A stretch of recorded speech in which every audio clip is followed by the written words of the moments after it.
देखिए, एक इस समय वर्तमान में देश के अंदर दलितों की एट्रोसिटी का जो सबसे बड़ा मुद्दा है, आपने देखा हापुड़ का मुद्दा देखा, रामपुर का मुद्दा देखा, लेकिन इन सभी मुद्दों से भी बड़ा एक प्रोफेसर रितु का मुद्दा चल रहा है दिल्ली विश्वविद्यालय के अंदर। लेकिन किसी भी पार्टी के, क्योंकि जहाँ जहाँ सुरक्षित सीट है, नगीना की सीट मान लेते हैं हम, चार पार्टियों ने चार अपने अनुसूचित जाति के साथी खड़े किए हैं, लेकिन उन चारों में से किसी एक का भी मुद्दा रितु को लेकर नहीं है।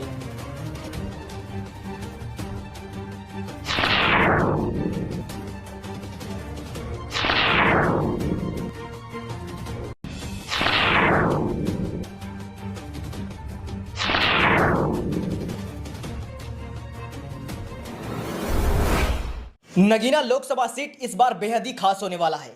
वैसे ये खास तब से है जब से बहन जी ने 1989 में वहां से चुनाव जीतकर सांसद बनी थी, लेकिन इस सीट पर बहुत सारे लोगों ने अपनी आंखें गड़ाए रखी है ताकि बहन जी के कदमों पे चलकर वो भी सांसद बन सके।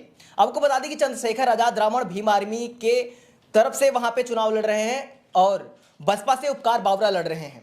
हमारे साथ मनोज अंतानी जी मौजूद हैं, जो कि पूरे देश में भ्रमण करते रहते हैं, देश दुनिया में क्या हो रहा है सारी खबरों पे पौनी नजर रखते हैं। नगीना लोकसभा सीट पर भी इन्होंने रिपोर्टिंग कर रखा है। तो सर, क्या लगता है आपको, नगीना लोकसभा सीट पर एक तरफ उपकार बावरा है बसपा की तरफ से, दूसरी तरफ भीम आर्मी के चीफ चंद्रशेखर आजाद है आजाद समाज पार्टी से। तो भीम आर्मी के चीफ चंद्रशेखर आजाद रावण और उपकार बावरा कभी दोनों दोस्त हुआ करते थे, लेकिन आज राजनीतिक रण में दोनों आमने सामने खड़े हैं। कैसे देखते हैं इन चीज़ों को? धन्यवाद अरुण। ये तो टॉपिक बहुत आप में एक जटिल टॉपिक है, लेकिन इस टॉपिक को शुरू करें उससे पहले मैं थोड़ा इतिहास में लेकर आपको चलता हूँ। बिल्कुल। जब डॉक्टर अम्बेडकर संविधान निर्माता बनकर देश के सम्मुख आए और उन्होंने संविधान दिया, तो उनसे किसी ने पूछा, अक्सर ये बात आपने मंचों पर सुनी होगी, किसी ने पूछा कि डॉक्टर साहब बड़े खुश नज़र आ रहे हैं आप। तो डॉक्टर साहब ने कहा कि मैंने अपने समाज को अधिकार दिया है वोट का, और जब हमारा समाज वोट के अधिकार को पहचानेगा तो वो कहीं ना कहीं इस देश के अंदर हुक्मरान बनेगा। तो उन्होंने कहा था कि डॉक्टर अम्बेडकर, आपका समाज गरीब समाज है, पिछड़ा समाज है, अपनी वोट को बेच देगा। तो डॉक्टर अम्बेडकर ने कहा कि नहीं, जब हमारा समाज इस बात को पढ़ेगा, लिखेगा, समझेगा तो अपनी वोट को बेचेगा नहीं। और इस त्रुटि को दूर करने के लिए मैंने सिर्फ राजनीतिक जो आरक्षण है, जो राजनीतिक रिजर्वेशन है, उसको 10 साल के लिए संविधान के अंदर प्रदत्त किया है कि 10 साल के अंदर हमारा समाज इतना आगे बढ़ जाएगा कि उसको राजनीतिक आरक्षण की जरूरत नहीं पड़ेगी। लेकिन उसके बावजूद 75 साल हो चुके हैं देश के अंदर, जो मूल आरक्षण है या मूल रिजर्वेशन है जिससे इस समाज के लोगों का भला हो सकता है, इस समाज के लोग पढ़ाई में, लिखाई में, आर्थिक या सामाजिक रूप से वो आगे बढ़ सकते हैं, सुदृढ़ हो सकते हैं, उस आरक्षण को लगातार कमजोर किया जा रहा है और राजनीतिक आरक्षण को लगातार मजबूत किया जा रहा है। तो डॉक्टर अम्बेडकर के कथन के अनुसार उनका कहना था कि वोट तो समाज देगा, तभी उन्होंने 2 वोट का अधिकार मांगा था। 1 वोट मेरे समाज को मिलेगा और 1 वोट जिसको वो जिताना चाहते हैं उसको मिलेगा। लेकिन गांधी ने जब अनशन किया तो उसको छिन्न भिन्न कर दिया और हमको आरक्षण मिला, जिसको ये लोग भीख कहते हैं। इनको नहीं पता कि हमें भीख में मिला है, बड़ी लड़ाइयों के बाद मिला है। अब आते हैं नगीना लोकसभा पर। नगीना लोकसभा सुरक्षित सीट है। वहाँ पर आज़ाद समाज पार्टी के मुखिया पिछले लगभग 6 महीने से लगातार वहाँ पर अपने पोस्टर, होर्डिंग, वो पहले से अपने आप को साबित कर चुके कि मैं यहाँ पर लड़ूंगा हर हालत में, चाहे किसी से भी गठबंधन हो या ना हो। उसके बाद बीजेपी अपने प्रत्याशी ओम कुमार को उतारती है, जो पिछले 3 बार से विधायक हैं। उसके बाद समाजवादी पार्टी मनोज कुमार जज साहब, जिन्होंने जो जज थे उन्होंने वीआरएस ले लिया, उनको उतारा है।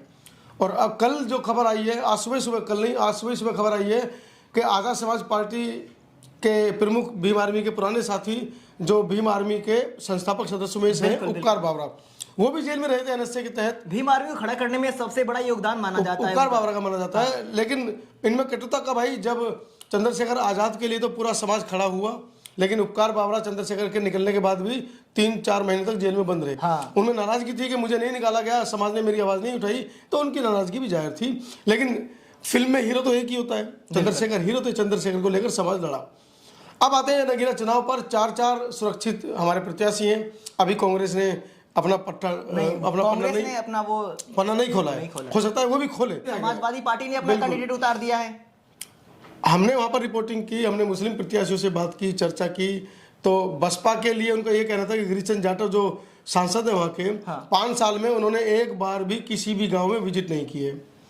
दूसरा, समाजवादी पार्टी से जब तक मुलायम सिंह यादव थे तो मुस्लिम वोटों को संभाल कर रख पा रहे थे, लेकिन इस बार अखिलेश यादव के नेतृत्व में कहीं ना कहीं वो वोट भी छलका है। और रही बसपा की बात, तो बसपा का वोट प्रतिशत आप देख रहे हैं, गिरीशचंद्र जाटव जी की हरकतों की वजह से या उनके क्षेत्र में ध्यान न देने की वजह से बसपा का वोट कटा है। तो नंबर 1 पे इस समय प्रत्याशी आज़ाद समाज पार्टी के जो प्रमुख हैं चंद्रशेखर, वो निखर कर आ रहे हैं। लेकिन देखा जाए तो चंद्रशेखर आजाद रावण के साथ अगर वहां का मुस्लिम मिल जाए तो ये बहुत ही अच्छी बात होगी, लेकिन मुस्लिम लोग हमेशा सपा के साथ जुड़े हुए देख सकते हैं। नहीं, इस बार सपा के साथ नहीं है, क्योंकि जैसे कैराना वाला मामला हुआ और भी 2-3 मुस्लिम समाज के साथ जो एट्रोसिटीज हुई हैं, उसमें समाजवादी पार्टी के नेताओं की भूमिका तो रही है, लेकिन कहीं ना कहीं वो न्याय दिला पाने में उनको कामयाब नहीं हुए। तो मतलब ये कह सकते हैं कि इस बार जो लड़ाई टक्कर की होने वाली है ओम प्रकाश की और चंद्रशेखर आजाद के बीच। जी देखिए, बीजेपी के पास ईवीएम है और जैसा कि दिल्ली से आवाज़ उठ रही है, और दिल्ली से आवाज़ उठती है तो पूरे विश्व में जाती है। बिल्कुल। दिल्ली के अंदर तमाम हमारे आंदोलन के साथी हैं जो ईवीएम को लेकर खास आक्रामक हैं। जब तक ईवीएम रहेगी तो हो सकता है कि इस बार चंद्रशेखर का भी नंबर ना पाए, बिल्कुल, ओम कुमार निकल जाए। तो ईवीएम पे ही सारा खेल है। अगर ईवीएम ना हो तो कह सकते हैं कि चंद्रशेखर आजाद रावण भी बहन जी की तरह वहां से चुनाव जीत कर बिल्कुल।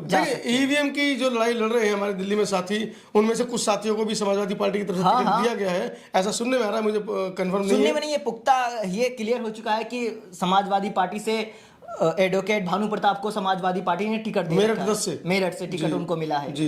तो अब गई ईवीएम की लड़ाई, तो बिल्कुल ईवीएम की लड़ाई, उन्हें चुनाव लड़ना था, अपने आप को साबित करना था, शोर मचाना था और फ्रंट पे आना था। हाँ, अगर वो टिकट मिलने के बाद इस बात से इनकार कर देते कि मैं चुनाव नहीं लड़ूंगा जब तक ईवीएम के द्वारा चुनाव नहीं होगा, लेकिन अब देखा जाना ये बाकी है कि क्या अगर वो ईवीएम से चुनाव होता है।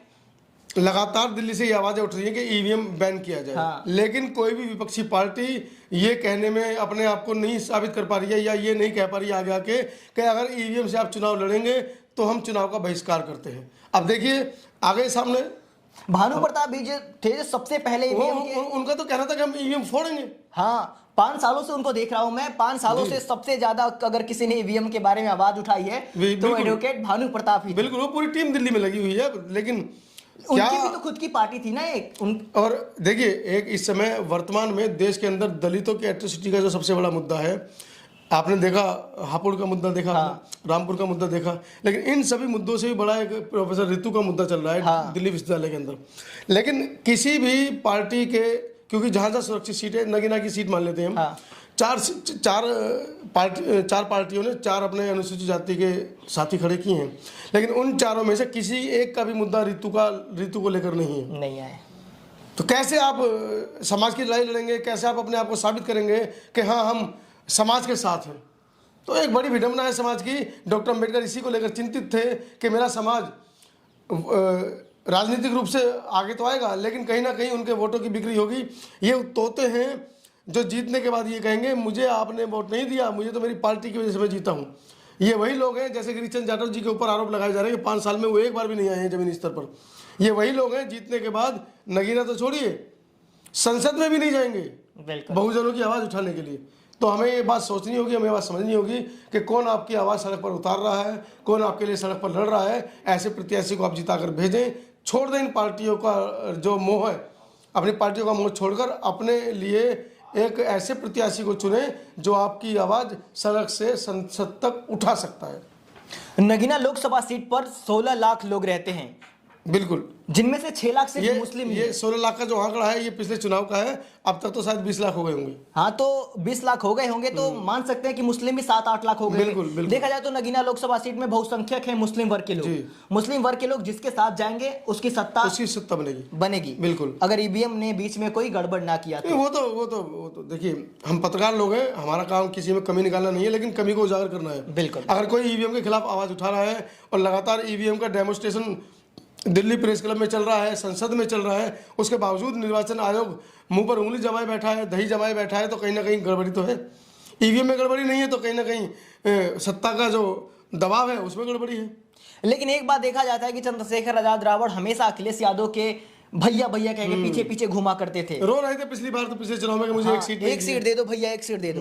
लेकिन लोगों को ऐसी उम्मीदें नहीं थी कि चंद्रशेखर आजाद रावण के सामने अखिलेश यादव अपना कैंडिडेट खड़ा कर देंगे। वो अखिलेश यादव है, वो राष्ट्रीय अध्यक्ष है समाजवादी पार्टी के, वो क्यों किसी से दबेंगे भाई? क्या अखिलेश यादव नहीं देखना चाहते कि कोई एक दलित व्यक्ति चुनाव जीतकर सांसद में जाए? मैं आपको बताऊं, दलित एट्रोसिटी का इतिहास आप उठा के देख लीजिएगा भारत के अंदर 75 साल के अंदर।